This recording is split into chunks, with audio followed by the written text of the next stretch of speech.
Welcome back to our channel. 7,000 మంది విద్యార్థులకు HIV positive. దీంతో అక్కడి ఆ రాష్ట్ర ప్రభుత్వం హెచ్ఐవి డ్రైవ్ని ఏర్పాటు చేసింది.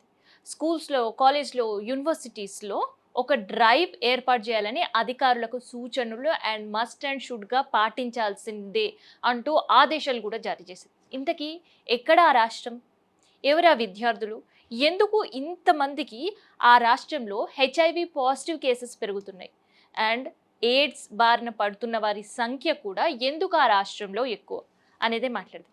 సో ఇది కర్ణాటక. కర్ణాటక రాష్ట్రంలో దాదాపుగా 2,60,000 మంది ఎయిడ్స్ రోగులు ఉన్నారు. అందులో 54,000 మందికి అసలు వాళ్ళకి ఎయిడ్స్ సోకిన విషయం కూడా తెలియదు.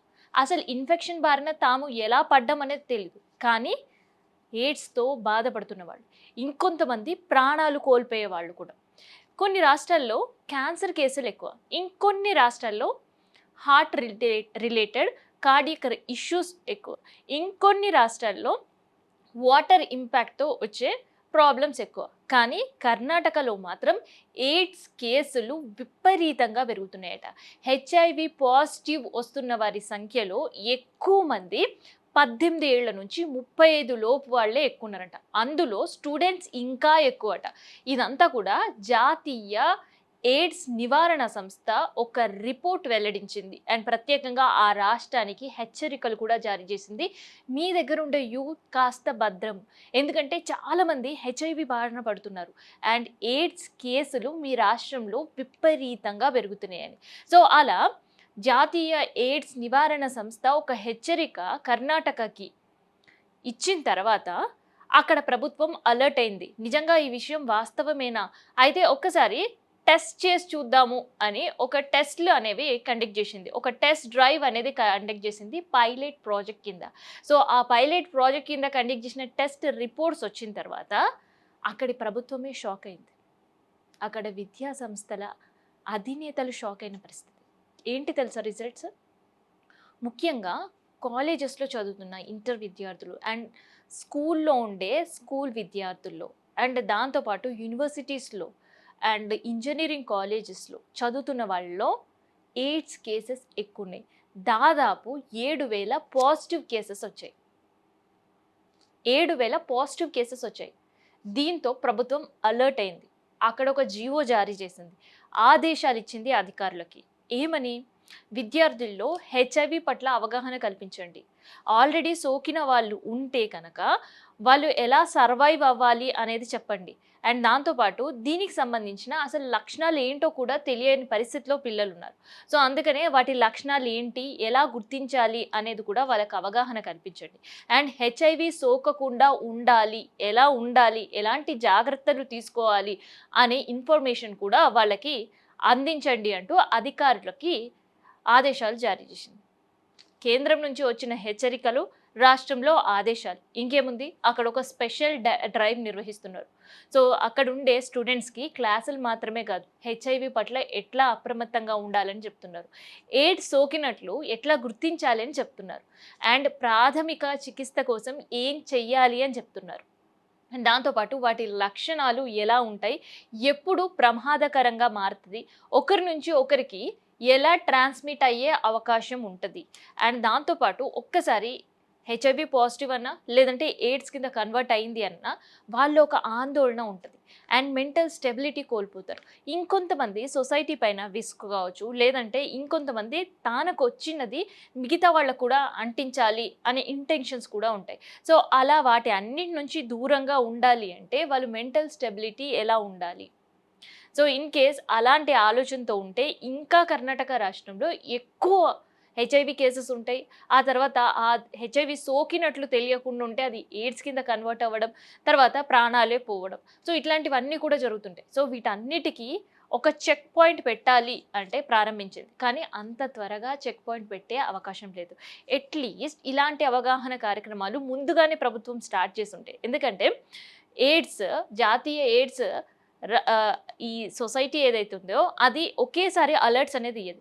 ప్రతి 2 సంవత్సరాలకు ఒకసారో, ప్రతి సంవత్సరానికి ఒకసారో, లేదంటే ఇలాంటి కేసెస్ రాష్ట్రాల్లో ఎక్కువ ఉన్నప్పుడు ఒక సర్వే చేసి ఆ రిపోర్ట్స్ అన్నీ ఇస్తుంటది. సో అప్పుడు ప్రభుత్వాలు అలర్ట్ అయితే వాళ్ళ రాష్ట్రంలో ఇలాంటి కేసెస్ చాలా తక్కువ ఉంటాయి. కానీ జాతీయ ఎయిడ్స్ నివారణ సంస్థ గతంలో ఇచ్చినప్పటికీ ఇక్కడ కేసులుండే. అండ్ ఆ కేసులు ఇప్పుడు దాదాపుగా 13% ఆఫ్ పెరిగినాయి. మరి ప్రభుత్వ నిర్లక్ష్యమా? లేదంటే ప్రజలకు అవగాహన లోపమా? ఎవరిది ఇక్కడ తప్పు? సో తప్పు ఎవరిది అని లెక్కించే కంటే కూడా, ఎవరు చేస్తున్నారు అని కనిపెట్టే కంటే కూడా, ఈ టైం ఒక అలారం బెల్స్‌ని మోగించే పరిస్థితి ఉంది కర్ణాటకలో. అందుకనే కర్ణాటకకు సంబంధించిన ఎయిడ్స్ పైన అవగాహన కల్పించే కార్యక్రమాలు ఇంకా పెంచాలి ప్రభుత్వం. అండ్ ఆ వ్యాధి సోకిన వాళ్ళు లక్షణాలు ఎలా గుర్తించాలో అనేది కూడా ప్రజల్లో అవగాహన కల్పించాలి.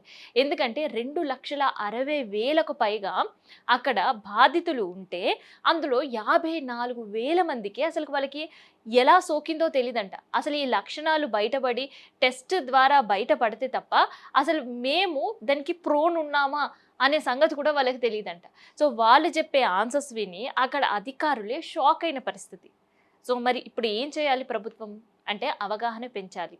అండ్ ఎవరైతే సోకిన వాళ్ళు ఉన్నారో వాళ్ళకి మెంటల్ ఎబిలిటీ ఉండేటట్టు వాళ్ళకి కంటిన్యూగా ఒక క్లాసెస్ అనేవి నిర్వహించాలి. సో సైకియాట్రిస్ట్ మెయిన్ రోల్ ఇందులో పోషించాలి. సో అప్పుడే సోకిన వాళ్ళు మెంటల్ ఎబిలిటీ, స్టెబిలిటీ తెచ్చుకోవడం, సర్వైవ్ అవ్వడానికి వాళ్ళు కొంత ధైర్యంగా ఉంటారు. రెండోది వాళ్ళకొచ్చింది కక్షతో, కోపంతో, లేదంటే ఇరిటేషన్‌తో, లేదంటే ఇంకోదే కారణంలో ఇంకొకరికి స్ప్రెడ్ చెయ్యకుండా ఉంటారు. మూడోది ప్రభుత్వం అసలు ఇది రాకుండా ఉండాలి హెచ్ఐవి పాజిటివ్ కేసెస్ అంటే అక్కడుండే పిల్లల్లో అవగాహన కార్యక్రమాలు ఇంకా ముమ్మరంగా పెంచాలి. సో గతంలో ఒక పులిరాజా యాడ్ ఎంత దేశవ్యాప్తంగా ఒక హైప్ క్రియేట్ చేసింది. పులిరాజా అంటే okay, this is a symbol for HIV అనే వరకు తీసుకొని వచ్చింది. సో అలాంటి అవగాహన కార్యక్రమాలు ఇంకెక్కువ ప్రభుత్వం తీసుకొస్తే తప్ప ఈ ఎయిడ్స్ పాజిటివ్ కేసెస్ని కావచ్చు, అండ్ దాంతోపాటు హెచ్ఐవి సోకే వారి సంఖ్య తగ్గించే అవకాశం ఉంది.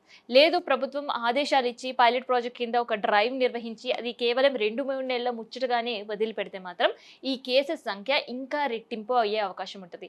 ఇంకోసారి ఇలాంటి సర్వే చేసినప్పుడు కర్ణాటక రాష్ట్రంలో ఈ సంఖ్య రెట్టింపు కాదు, ఇంకా త్రిబుల్ అయినా ఆశ్చర్యపోని పరిస్థితులు. ఎందుకంటే ఇక్కడ స్టార్ట్ అయింది యువతతో. సో ఒక మిడిల్ ఏజ్ వాళ్ళతో స్టార్ట్ అయ్యే కంటే కూడా ఒక యూత్లో స్టార్ట్ అయింది కాబట్టి ఈ స్ప్రెడ్డింగ్ అనేది ఎక్కువ ఉంటుంది అంటున్నారు విశ్లేషకులు. అండ్ డాక్టర్స్ కూడా అప్రమత్తంగా ఉండాలి ప్రభుత్వం అంటూ కూడా విన్నపిస్తున్నారు. అందుకనే మెయిన్గా universities, engineering college, inter college పైన దృష్టి పెట్టండి అంటున్నారు. సో పైలట్ ప్రాజెక్ట్ కింద ఒకసారి టెస్టులు చేసి ఆపేసే కంటే కూడా ఈ ఈ టెస్ట్ చేసే ప్రాజెక్ట్ అనేది పైలట్ ప్రాజెక్ట్ కింద కాకుండా ప్రతి 2 నెలలకి ఒకసారి అండ్ ప్రతి నెలలో అవగాహన సదస్సులు ఇంకిన్ని పెంచాలి అని కూడా విజ్ఞప్తి చేస్తున్నారు. మరి కర్ణాటక ప్రభుత్వం జీవో జారీ చేసి పైలట్ ప్రాజెక్ట్ అయితే తీస్తుంది, కానీ దీని భవిష్యత్తులో ఎలా కొనసాగిస్తుంది అనేది చూద్దాం.